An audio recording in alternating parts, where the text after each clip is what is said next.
Okay, everyone, welcome back to DSP versus the Internet, episode 57. We are now into the submissions tier videos. We've hit the random button. We watched a few already. I think we should just continue on. Let's see what's next.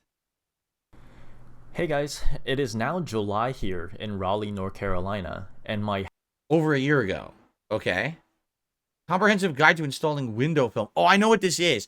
So someone suggested, this is interesting. They said, you have problems right now in the spring and summer when sun is beating on your office window. Literally, it's happening right now. The sun is out. Because of this, my room is significantly warming up. Okay. Now, I put my air conditioner in usually around April, May, and it runs all summer long. Okay. But then when I take it out, sometimes there's days when it's still pretty warm. And so what this person suggested is that maybe what I can do is do what they're going to show here. It's called window film. And I guess what it's supposed to do, it absorbs UV rays and heat. So basically, it won't warm up the room anymore, supposedly, in theory. I just want to, they basically submitted this video. This is how you install it. So I'm curious to look at, like, how would you go about installing this film? How hard would it be? Let's take a quick look. It may end up being annoyingly difficult and I can't do it myself. Let's see. townhouse is west facing with zero tree cover.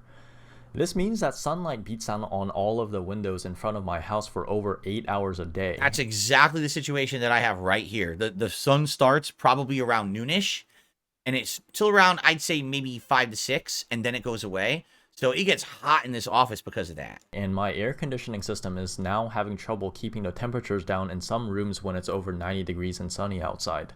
If you're in a similar situation, with less than $100 and a few hours of your time, you can cut down on your electricity bill, help keep your home cool in the summer and warm in the winter, eliminate harmful UV rays, and increase privacy by installing heat-reducing film on the windows of your home, just as you would tint your car windows. If you watch this video in full and follow all the tips here, I'm very confident that you'll get professional-looking results and have fun doing it.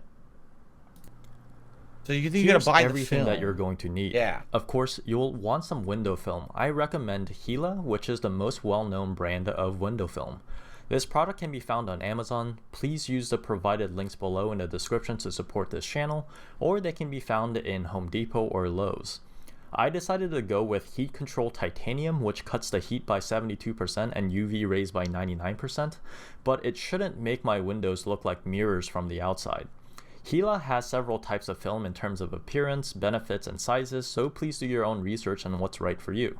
In any case, you'll probably want to buy the adhesive type because they are way easier to install. You know what's funny? You can see through it, but then you can also see his reflection at exactly the same time. So it's a mirror, but it's also like translucent at the same time. You also might want to buy the Gila application kit, which comes with a cutting blade, a plastic squeegee, a lint-free cloth, and a spray bottle of application solution, which as far as I can tell is just soapy water. You can buy this kit for about $10, which in my opinion is way more expensive than it should be for what it is, but it does make installation simpler for beginners. Other things that you'll probably need is some sort of a long straight edge. I'm using a shelf from a cabinet, which I know it seems like an odd choice, but I'll explain why later. You'll also need a measure. You're going to put it down and cut it. You don't want to cut it on a marble countertop and fuck your marble countertop out. And how many people have long cutting boards, right? Probably nobody. I don't have a long cutting board. So yeah, so you'd have to get a piece of wood or something to cut on. Tape, a razor blade, a roll of tape, and a Sharpie.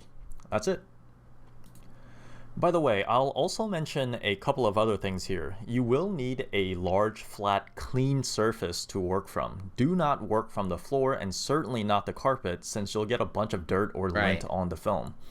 And you'll also probably Wait, he did? He cut on his marble countertop? Dude, no. He cut onto the marble.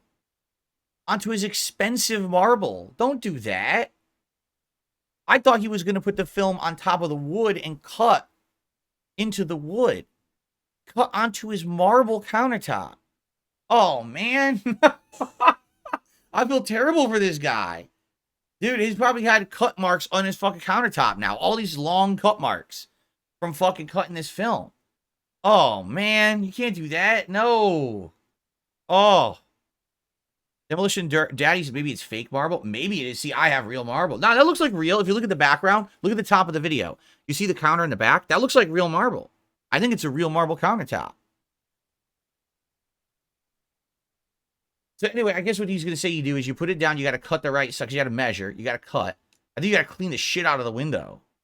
I'm noting how tall and wide each of the windows are and reducing it by roughly 1/8 of an inch.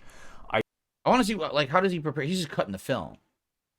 Installation. Let's see. Them, put 2 small pieces of tape on a corner. Oh, because it's adhesive. This is the adhesive style. It auto sticks. You'll want to spray the application solution as you peel back the plastic layer to soak the film.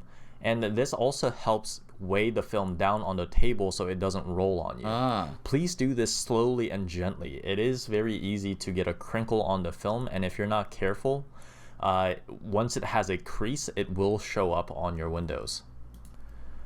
Then apply a generous amount of application solution directly to the window and gently apply the film. If you used enough application solution, the film should not stick. It should glide on the glass and easy to reposition. If it feels like it's sticking, you can peel the portion back that is sticking and apply more solution. Don't be skimpy with the solution, and if you're kind of running out, just add more water to the bottle. I'm pretty sure it's just soapy water anyway. And then you probably take the scraper. Yeah, see, he has to scrape out all the bubbles. You can also apply the solution on the outside of the film to help the squeegee glide on the film, but I found it kind of unnecessary to do so. You have to press on the squeegee pretty hard to get all the liquid and the bubbles out. Take a paper towel and soak up all of the excess solution around the edges as you work. Speaking of which... Makes sense. I'm curious. Honestly, I'm curious. I just want to take a look at my window for a second, because my window is a very odd shape. You notice he has normal windows. They just open and close and they're a standard square. I have these shifting windows that go left to right, and they're very tall. And I'm wondering if I bought the film, if it would even fit the window. Hold on. I don't know.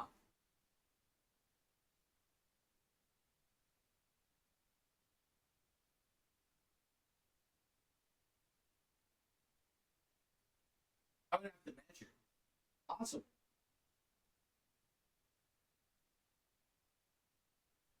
Possible.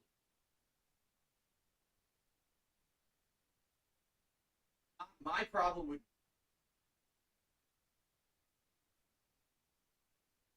here's my problem.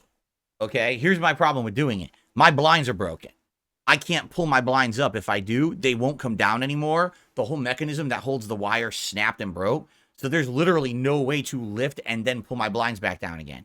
So if I ever pull those blinds up to apply something like this, I have to buy new shades as well. So I could apply this. This is a good idea.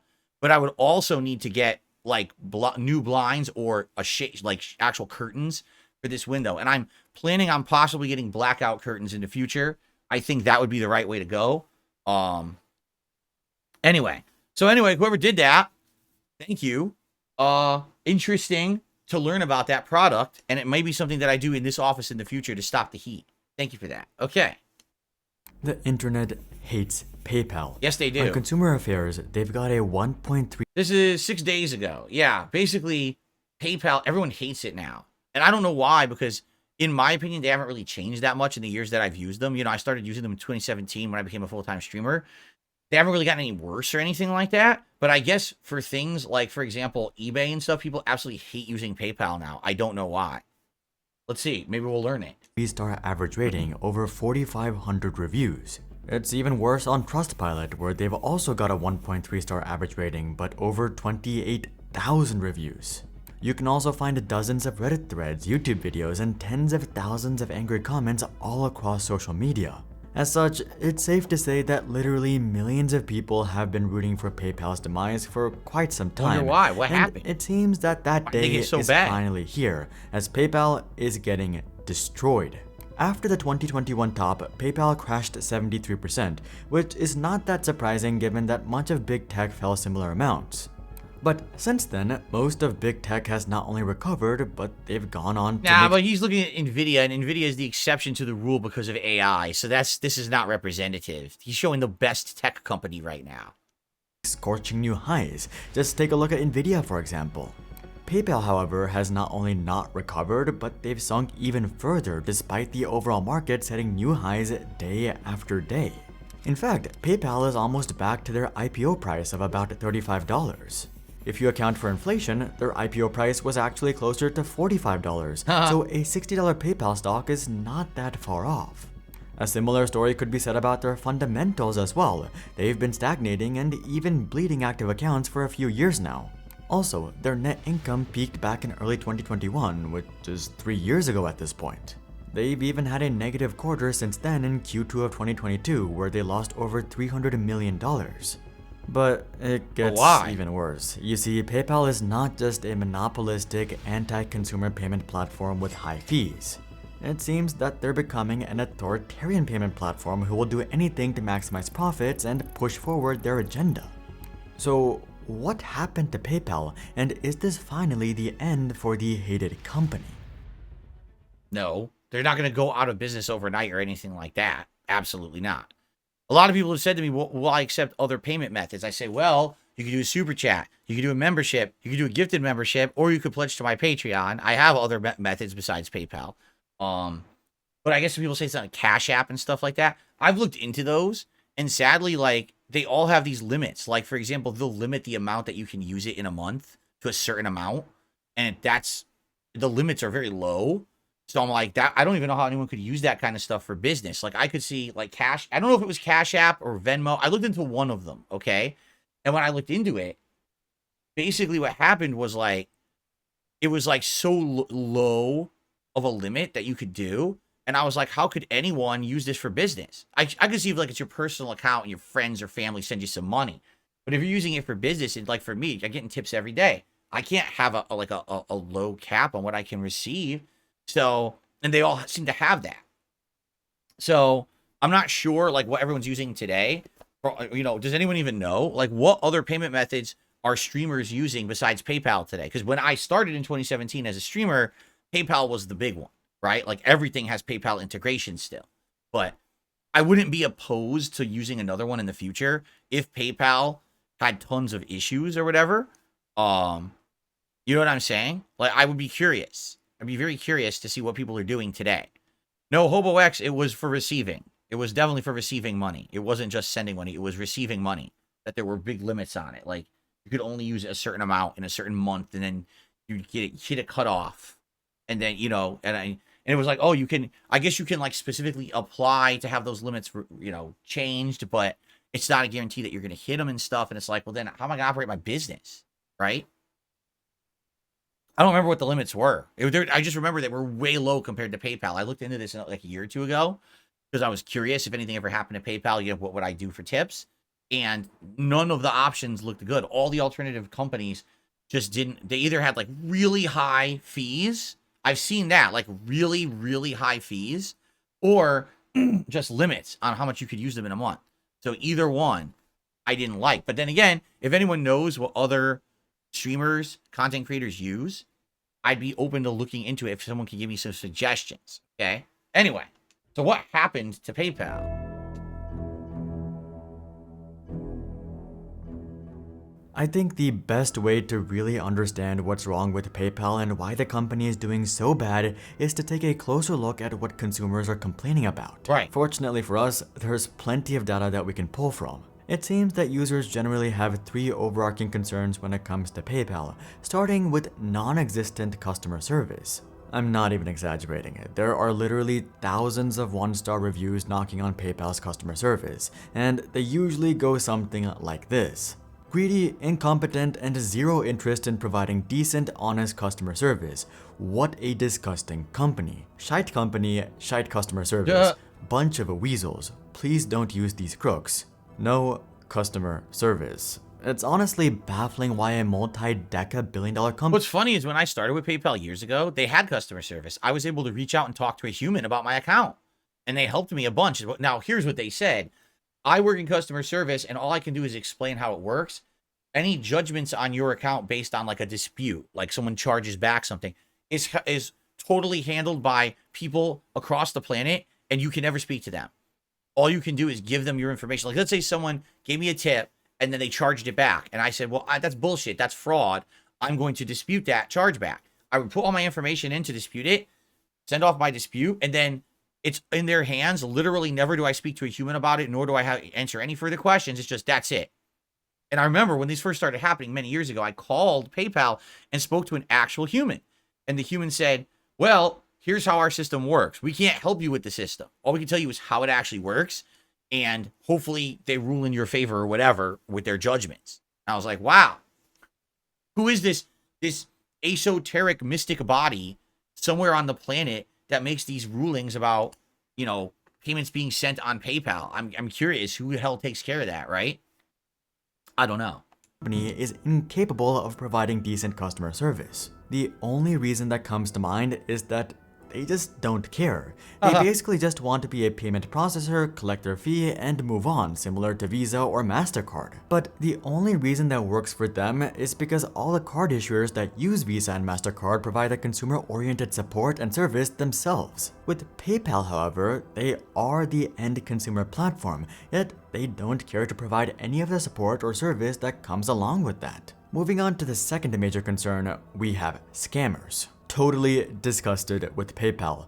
I thought if I bought with PayPal, I was covered, but watch out for scammers. They will let scammers. I wanted to read that.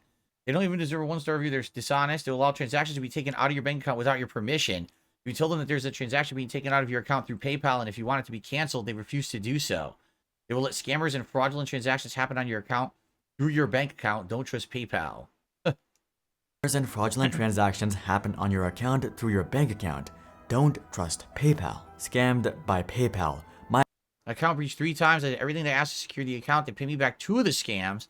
Insist I authorize the 3rd. They've allowed someone to pay for a Paramount Plus year subscription in America. I live in the UK. They insist I authorize this, but if they investigate it properly, they realize it's not me. I'm suspicious this could be an inside job. Yeah, someone at PayPal is getting a Paramount Plus subscription on your behalf. Of course, that's what's going on, right? account has been This is what they breached do all the 3 time. times. I did everything they asked to secure the account. They paid me back 2 of the scams, but insist I authorized the 3rd. Why are such No, I have to reviews- ask a question though. If this has happened twice, why would you keep using PayPal at all? Obviously, someone has access to your account, so just close the account and move on. Even if you never use PayPal again, I mean, why would you want to keep putting yourself in that situation? It's like, I think that's probably why PayPal said, we don't believe you. You know, fool me once, shame on you. Fool me twice, shame on me. But, you know, how many times are you getting fucking fooled with your account? Are you stupid? More than likely what happened in that case, someone who they know has access to their account because they idiotically left a password around and they just keep putting shit on it and they don't realize it. That's probably what's going on there. so common? Well, because scammers know how to game PayPal's policies. For example, the way that PayPal ensures that a product has been delivered is using the shipping tracking number. Yep. So what scam sellers like to do is send boxes with dead weights in them. As far as PayPal can tell, the product was delivered, and the entire burden of evidence to prove that it was a scam falls on the buyer. Yep. Also, this doesn't just apply to buyers. Plenty of sellers have been scammed as well. Scam buyers will return products with dead weights in them. As far as PayPal can tell, the product was successfully returned, and the entire don't burden care. of evidence to prove that it was a scam falls on the seller. And given that PayPal's customer support is trash and unable to understand the nuance, it's basically impossible to get PayPal to side with you whether you're a seller or buyer. Ironically, the easiest way to get them to side with you is being a scammer and gaming their policies. And that brings us into the third major concern with PayPal, which is super high fees. They have the audacity to charge 3% for handling. Yep. This is what I've been telling you guys, is that they have flat fees for everything. And so, for example, if you send a tip to someone $5, it's not a big deal. But if you send 5 $1 tips, they take so much out of each dollar transaction that it's significantly less than if you just sent the one $5 tip. Now, as someone who's supporting a content creator, you might say, well, I wanted to send 5 messages. Fine, but yeah, actually the person gets way less. And when I'm tracking tips, like right now, I'm tracking my tips, $100 I made on the stream today, right? Probably I made 92 after fees, okay?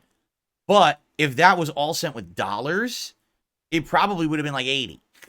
Seriously. So that's the big difference there. They do. Their fees tend to rack up for sure. That is definitely a true statement. A simple transaction. Absolute dog water, clown level fees and conversion rates. This level of inconvenience and unexpected fees is unacceptable, and it's left me feeling incredibly dissatisfied with I request clarification on the 4.75% PayPal charge for a 2,000 euro transfer or pound transfer, as this was not explained. Huh. PayPal service. This concern is pretty straightforward, and it's pretty serious too. PayPal now charges 3.49% plus a fixed fee for every PayPal checkout, pay with Venmo, and all other commercial transactions. And if the transaction is international, PayPal tacks on an extra 1.5% fee on top of that. I think that's true too. I think that for currency conversion, they charge. That's why when people always say, well, what did you make today? I don't know. I really don't know. I'm tracking the pure contributions coming in, but I'm not getting those. I'm literally not getting those. I'm getting significantly less than what you see as a tip that I call out every day because their fees are wild. And, you know, I have fans all over the planet that send me tips in various currencies and things. It's like, I don't know what I'm making. I literally have no idea. Okay, is there anything else here? Unexplainable bans. Oh, that just happens all the time. That literally happens all the time that people get banned from PayPal and don't know why. And there's just a bunch of conspiracy theories about it that some people think it's political and stuff. Luckily for me, I mean, I make gaming content for the most part, and I've never had a problem with that at all. But I can see, like, if you're someone who's, like, into politics, and maybe you're making content about a strong political issue, or maybe you're someone who strongly criticized vaccines during COVID and stuff like that, that maybe if they ban your account out of nowhere, you could argue, oh, I was a political ban or something like that. People were really saying that, you know.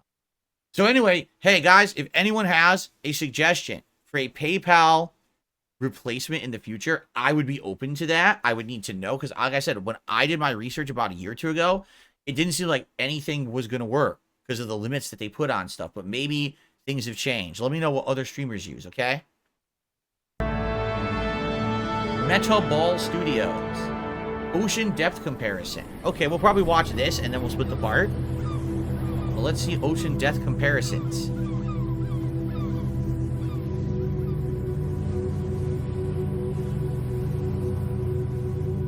I'm willing to bet that the deepest ocean is like insanely low.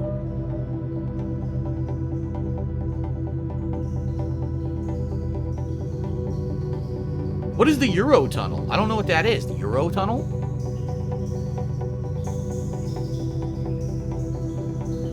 Anyone know what that is?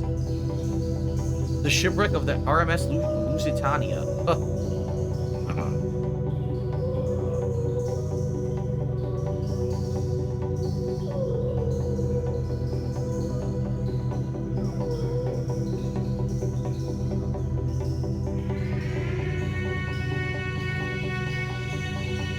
That's the ship that got sunk, which brought America into World War I. Ah. Lusitania.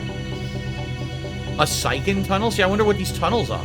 Are these tunnels people can drive through, or are they for more, like, pipes of, like, you know, fuel or something?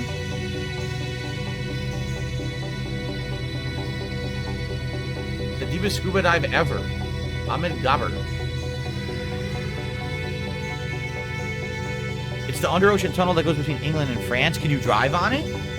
It's an underwater railway tunnel. Oh, okay, that's interesting. Underwater railway. I wonder if it's fast to take it because it skips any above, you know, ground traffic.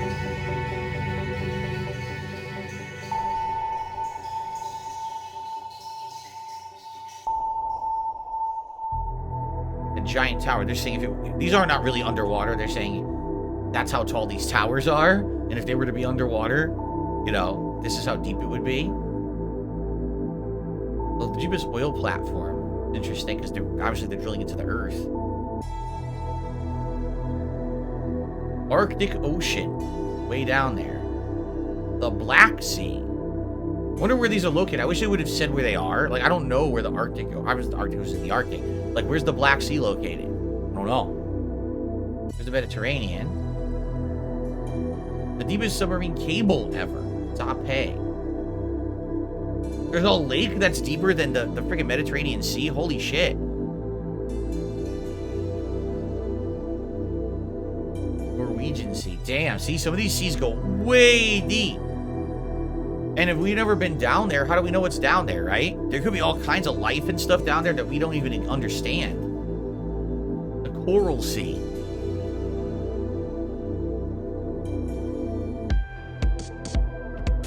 Whoa, the Perdido oil platform goes that deep. Wow, that's wild.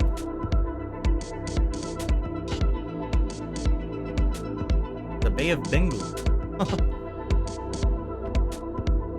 Now wait a minute. If only the deepest scuba dive was way up there, how did they build that oil platform? How did they get down deep enough? If no people went down there, how the hell did it get down that deep to drill into the earth? I wonder how they did it.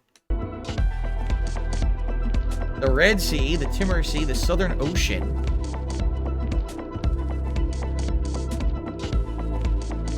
Oh, so now they're showing you an example again. Here's the Titanic. The shipwreck of the Titanic. They're showing you another Statue of Liberty and how big it would be down there.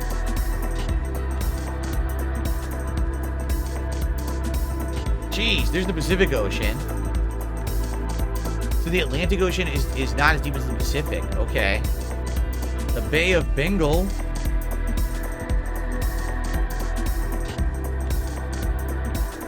Mediterranean Sea. Way down there.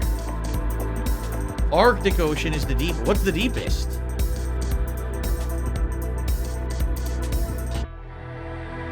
The shipwreck of the USS Johnson. But that's still not the deepest.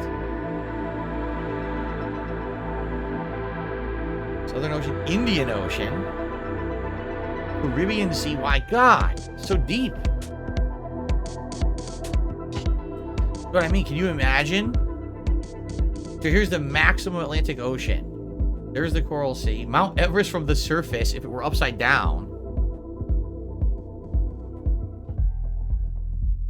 First crewed vessel to reach the bottom of the Trieste. And then the Pacific. Mariana Trench, and that's it. So the Pacific Ocean, Mariana Trench is the deepest you can go in the water. Okay. So you gotta wonder. You gotta wonder what's down there. What kind of life could be down there, if any, right? Maybe there is some sea life down there, and we just never seen it because we never been down there, right? Interesting. Wow, what a variety of videos this week. Seriously, like the biggest variety of videos I think we've had on here, and this is pretty cool stuff. So, all right, guys. Thank you for watching. We have one more part left of DSP versus the internet for this week. You've been a great audience. I'll see you for the final part.